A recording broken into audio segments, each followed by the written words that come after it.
আজকের এই স্পেশাল বিশ্লেষণে সবাইকে স্বাগতম। আজ আমরা কথা বলতে যাচ্ছি এমন একটা মাস্টারপিস নিয়ে যা বাংলাদেশের চলচ্চিত্রের পুরো প্রেক্ষাপটটাই চিরতরে বদলে দিয়েছিল।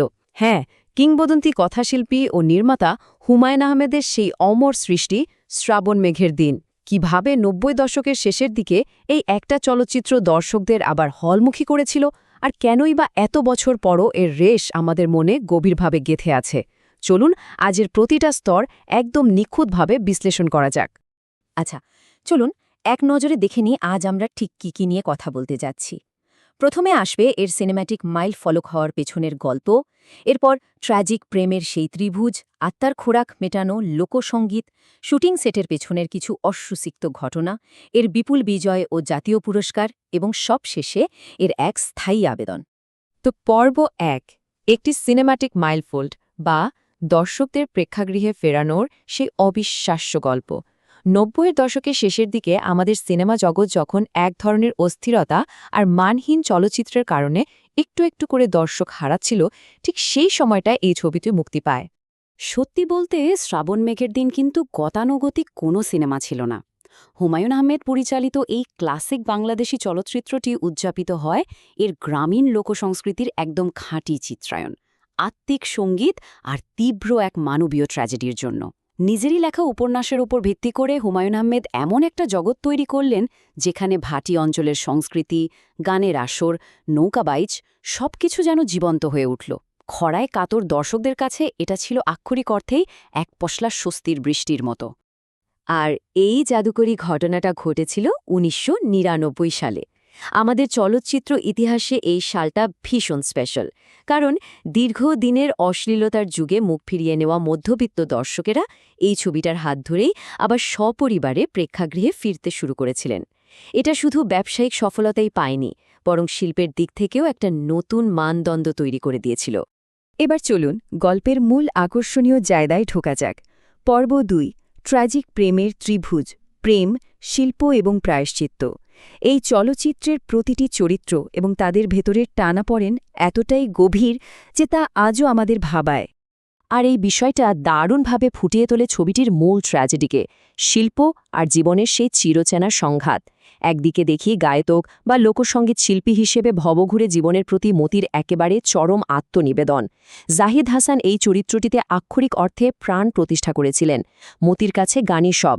অন্যদিকে আছে মতির প্রতি কুসুমের তীব্র একতরফা প্রেম, তার সাথে একটা ছিমছাম সংসার গড়ার আকুল আকাঙ্ক্ষা। কিন্তু মতির বদ্ধমূল ধারণা, সংসারী মানুষের গলায় আর যাই হোক গান বসে না। নিজের ভেতরের শিল্পীসত্তাকে হারানোর ভয়েই সে তার প্রেমকে দূরে ঠেলে দেয়। শেষমেশ প্রেমিক হৃদয়ের ওপর জয় হয় শিল্পীর হৃদয়ের, যা এক অদ্ভুত হাহাকার তৈরি করে।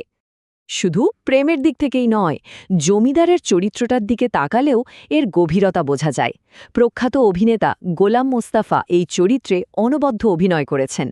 একদিকে আমরা দেখি এই জমিদারের একটা অন্ধকার অতীত। ১৯৭১ সালের মুক্তিযুদ্ধে তিনি পাকিস্তানি সামরিক বাহিনীকে সহায়তা করেছিলেন, যে কারণে গ্রামের মানুষ তাকে রীতিমতো ঘৃণা করত।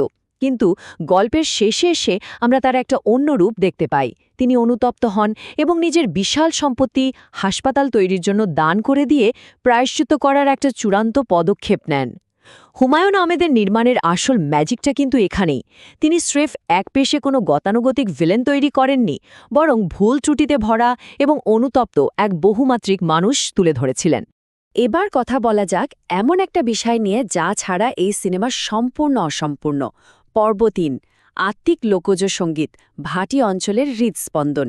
এই সিনেমার গানগুলো শুধু ব্যাকগ্রাউন্ডে বাজার জন্য ছিল না, এগুলো ছিল পুরো গল্পের আত্মা, ভাটি অঞ্চলের একদম আসল হৃদস্পন্দন। এই আইকনিক গানের তালিকার দিকে একবার চোখ বুলানো যাক। বারি সিদ্দিকীর কণ্ঠে উকিল মুন্সির লেখা পুবালি বাতাসে আর রশিদ উদ্দিনের মানুষ ধরো মানুষ ভজ, এই গানগুলো বাংলার লোকসঙ্গীতকে একদম নতুনভাবে সবার সামনে নিয়ে আসে। এই এক সিনেমা দিয়েই বারি সিদ্দিকী রাতারাতি তারকা খ্যাতি পেয়ে যান। আর সবচেয়ে বড় সারপ্রাইজটা ছিল সোনার কন্যা গানটি। এই গানের মাধ্যমে হুমায়ূন আহমেদ প্রথমবারের মতো গীতিকার হিসেবে দারুণভাবে আত্মপ্রকাশ করেন, আর সুবীর নন্দীর জাদুকরী কণ্ঠে তা বাংলা গানের ইতিহাসে চিরকালের জন্য অমর এক সৃষ্টি হয়ে ওঠে। পর্দার সামনের জাদুর কথা তো অনেক হলো, কিন্তু পেছনের গল্পটাও কম ইমোশনাল নয়। পর্ব ৪, পর্দার পেছনের অশ্রু, পরিচালকের আপোষহীন আবেগ। এই অংশটা আমাদের দেখাবে পরিচালক হিসেবে হুমায়ূন আহমেদ কতটা সংবেদনশীল ছিলেন। এই টাইমলাইনটা একটু খেয়াল করুন। প্রথম দিনের শুটিংয়ে নদীর বিশাল এক পাঙ্গাস মাছ রান্না হয়েছিল, কিন্তু একজন অভিনেতা খাবারের তেলের অভিযোগ তোলায় হুমায়ূন আহমেদ প্রচণ্ড রেগে যান। তিনি ধরে নেন এটা তার পুরো ইউনিটকে অপমান করার শামিল। রাগের মাথায় তিনি ডক্টর এজাজুল ইসলামকে দায়িত্ব থেকেই অব্যাহতি দিয়ে বসেন। দ্বিতীয় দিন ডক্টর এজাজকে নতুন একটা টেলিফিল্মের কাজে ডাকা হয় ঠিকই, কিন্তু দুজনের মধ্যে একটা নীরব থমথমে উত্তেজনা চলতেই থাকে। এরপর তৃতীয় দিন ঘটে এক অভাবনীয় ঘটনা। হুমায়ূন আহমেদ পুরো ক্রুর সামনে ডক্টর এজাজকে ডেকে নেন, অশ্রুসিক্ত চোখে জড়িয়ে ধরেন, আর ভেঙে পড়ে সব মানবিমানের দেয়াল। সেই আবেগঘন মুহূর্তে ডাক্তার এজাজকে বুকে জড়িয়ে হুমায়ূন আহমেদ অসাধারণ কিছু কথা বলেছিলেন। তিনি বলেছিলেন, কি চিনলে তুমি আমাকে ডাক্তার? আমি তোমাকে বেশি বকা দিই, কারণ আমি মনে করি তোমার ওপরেই আমার অধিকার সবচেয়ে বেশি। সে মুহূর্তে ডাক্তার এজাজের মাথায় জল পড়ছিল। তিনি বুঝতে পারলেন হুমায়ূন আহমেদ তাকে শক্ত করে জড়িয়ে ধরে কাঁদছেন। বাইরে থেকে দেখতে কঠোর আর রাশভারী একজন পরিচালকের ভেতরে যে কতটা অভিমানী, সংবেদনশীল আর ভালোবাসায় পূর্ণ একটা হৃদয় লুকিয়েছিল, এই ছোট্ট ঘটনাটাই তার এক চিরকালীন দলিল। এই যে এত আবেগ, এত সততা আর পরিশ্রম, এগুলোর ফল কিন্তু হাতে নাতি দিয়ে মেরেছিল। পর্ব ৫, বিজয় এবং জাতীয় পুরস্কার, সব সম্মাননা জয়। চলুন দেখি মুক্তির পর ছবিটি কেমন প্রশংসা কুড়িয়েছিল। তো এখানে সবচেয়ে গুরুত্বপূর্ণ বিষয়টা হল ১৯৯৯ সালের জাতীয় চলচ্চিত্র পুরস্কারের আসরে শ্রাবণ মেঘের দিন একাই ৭টি শাখায় পুরস্কার জিতে নেয়। একটু ভাবুন, শ্রেষ্ঠ অভিনেতা জাহিদ হাসান, শ্রেষ্ঠ পার্শ্ব অভিনেতা গোলাম মুস্তাফা থেকে শুরু করে শ্রেষ্ঠ সঙ্গীত পরিচালক মাকসুদ জামিল মিন্টু, শ্রেষ্ঠ গীতিকার রশিদুদ্দিন আহমেদ, শ্রেষ্ঠ পুরুষ কণ্ঠশিল্পী সুবীর নন্দী, এমনকি শ্রেষ্ঠ চিত্রগ্রাহক আর শ্রেষ্ঠ শব্দগ্রাহকের পুরস্কারও যায় এই সিনেমার ঝুলিতে। এর মানে কি দাঁড়ায়? এর মানে হল কারিগরি থেকে শুরু করে শৈল্পিক প্রতিটি বিভাগেই ছবিটি তার একছত্র আধিপত্য প্রমাণ করেছিল। ইতিহাস থেকে এবার একটু বর্তমান সময়ে ফেরা যাক। পর্ব ৬, এক স্থায়ী রূপরেখা, ২৬ বছর পর। দেখতে দেখতেই মাস্টারপিসটির মুক্তির ২৬টা বছর পেরিয়ে গেছে।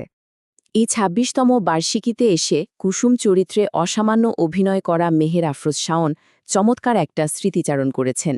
তিনি বলেছেন, এই সিনেমাটি আমাকে জীবনের বড় সিদ্ধান্ত নিতে সাহস জুগিয়েছে। শুটিংয়ের সময় তার বয়স ছিল মাত্র ১৯ বছর। পর্দায় নিজেকে দেখা, সিনেমা হলে দর্শকদের সেই বাঁধভাঙা আবেগ আর চরিত্রটির প্রতি মানুষের যে সরাসরি ভালোবাসা, সব মিলিয়ে তা তার বাস্তব জীবনেও একটা গভীর ছাপ ফেলেছিল, যে স্মৃতি তিনি আজও পরম যত্নে বয়ে বেড়াচ্ছেন। আজকের এই আয়োজনের একদম শেষে এসে এই একটা প্রশ্নই আসলে বারবার মাথায় ঘুরপাক খাচ্ছে। গ্রামীণ খাঁটির রূপ, লোকসঙ্গীতের গভীরতা আর মানবীয় ট্র্যাজেডির এমন নিখুঁত একটা মিশ্রণ নিয়ে শ্রাবণ মেঘের দিনের সেই জাদু কি আর কখনো আমাদের সিনেমায় ফিরে আসবে? বর্তমান সময়ের চলচ্চিত্রের সাথে এই নস্টালজিক মাস্টারপিসের তুলনা করলে এই প্রশ্নের উত্তরটা হয়তো আমাদের নিজেদেরকেই খুঁজে বের করতে হবে। আশা করছি আজকের এই বিশ্লেষণটি সবাইকে নতুন করে ভাবাবে এবং আমাদের সেই সোনালী অতীতকে আর একবার নতুন করে উপলব্ধি করার দারুণ একটা সুযোগ করে দেবে।